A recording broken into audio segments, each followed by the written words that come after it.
Hey, welcome back. Yeah, we're getting a little battle on here, but this is a battle for a good cause. We're talking Just in Time, which is a group that helps foster kids. And if you know anybody who's ever been in foster care, you know that it is not an easy path to success. And I'm here with several people. Don Wells is here. He's the executive director. Good morning. Of Just in Time. Here is Don.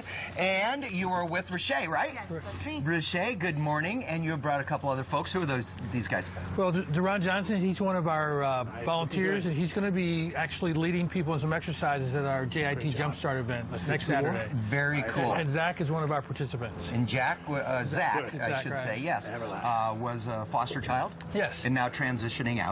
Right. And Rashay was in foster care before, but now she works for Just in Time, and she's the one who's actually organizing the event this Saturday. Well, very good. Then I think we should chat with you.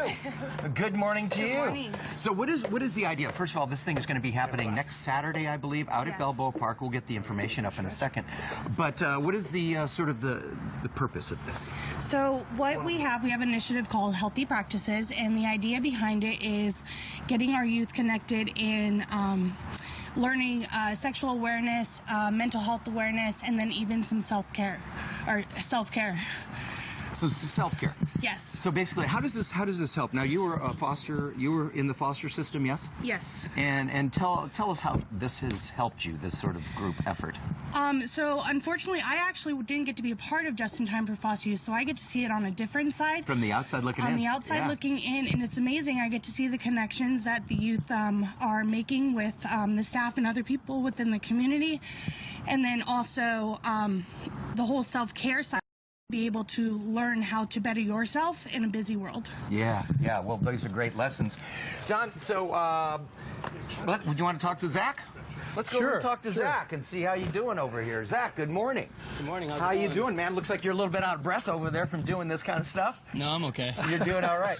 So tell us what's going on with you in terms of your life. I guess you were in the foster system, and you're now coming out into adulthood and whatnot. That's right. So what is it that you need? Like, what tools and things do you need to make this transition out? A little bit of hope, some support, good net, and just to believe in yourself, and that pushes you to success, I think. Yeah. Believing in yourself is an important thing, isn't it? Yeah. Isn't it? Yeah. And so how does something like this help you out? It gets you physical, gets you out there, gets your blood pumping. It's fun also. It's a good workout. Yeah. Last time we did a thing with Deron. We did a fit with JIT.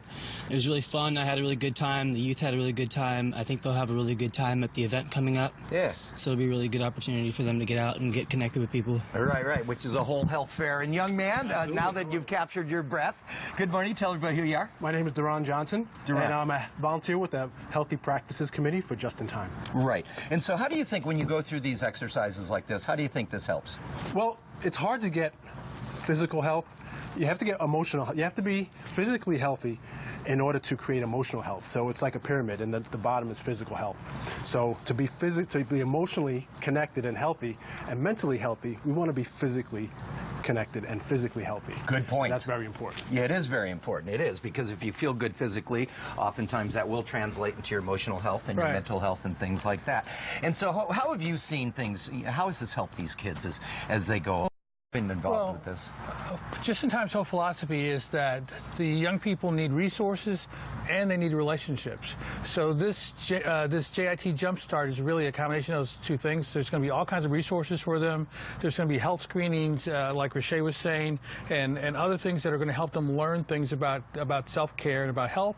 But also, we're bringing about 107 participants together for that day. So they're going to get connected to each other. They're going to get connected to other volunteers, and they have a sense of community, and that gives them that sense of belonging and belief in themselves that Zach was talking about. Yeah. How important is that? Oh, it's so important. If you think about your own children, what happens with foster youth is that at 18 they're supposed to go out and make their lives work.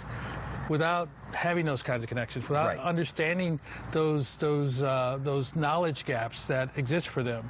So if you don't have that, then you can't succeed. And even if you get the resources, but you're not connected to other people, it doesn't work. We don't do well alone. You know, human beings do better if they're part of a group and a community. So Sure. it's vital that they have that. Yeah. All right. Well, this is awesome, and so this is one of the things you do. You do Right. a lot. You do a lot of other. Tell folks at home what it is you guys do. Well, we help with basic needs. So if somebody is working and going to school, their car breaks down, they just need $200 to get the thing fixed, but they don't have that money budgeted because they're just trying to make things work. Yeah. We help them with that. We do My First Home setups. People move into transitional housing, but they don't have a bed, they don't have furniture because they don't have parents who have saved those things for them to get started. Right. People are going to college, they don't have a laptop or a printer or dorm supplies. So we do all those things that Wow. a family would do to help them along. Yeah. And we have a financial fitness program where they learn financial literacy, and then we match their savings over time so that they start to build some sort of foundation and build their credit. So the whole thing is about them becoming more self-sufficient by getting those tools and having those connections that help them have a sense of well-being, Yeah. so that once they turn 26, because we serve youth from 18 to 26, Yeah. once they turn 26, they have a whole community of people that are there to support them then. It's not, depending on us, it's 8, 9, or 10 volunteers they met, their families, their network, and so they have what every healthy, productive young person has, Yeah. if they're lucky. And that is wonderful. And how many, before I let you go, how many foster kids are there right now, do you know, in this area We in have San Diego? about 300 or so youth leave foster care every year. Yeah. And, you know, they have various situations that they're in. And we serve about 600 youth every year individually with what we're doing, but all those youth then become part of our community. So even if we're not giving them something, they still come back and volunteer. Yeah. Half of our staff are former foster youth, like Riche. Yes. And we have people on our board, youth who are on our board now, who started out as participants. They're not before. youth anymore. They're not. Exactly. Well, Don, this is a great thing you're doing, obviously helping these kids, you know. And, yeah, how can you even imagine how difficult it can be being raised, you know, bounced around from a family to family to family. It breaks your heart. Right. But there's hope. And there's hope and because of guys like you and your group. Well, because these young people are so resilient and they want to do well. And all we have to do is not push them off the road. Yeah. And give them a little bit of help. Yeah. And have them believe that somebody's out there who cares whether or not they're doing well. That's all it takes. And that is important. Yes. Thank you, Don. All right. Thank you very much. Great to see you. Good to see you again. All right. Nice to meet you guys. Thank you so much. And we'll see you out there at the fair. It's next Saturday. 28th at Balboa Park. Out at Balboa Park. It's your whole fit health fair, right? It'll be great. Yes. There you go. Or just in time is what it is. There you go. All right. Thank you so much. And you, come on back in. Say goodbye. All right. Say goodbye. Say goodbye, everybody. All right. We'll see you guys. Thanks a lot. We'll see you out there next week.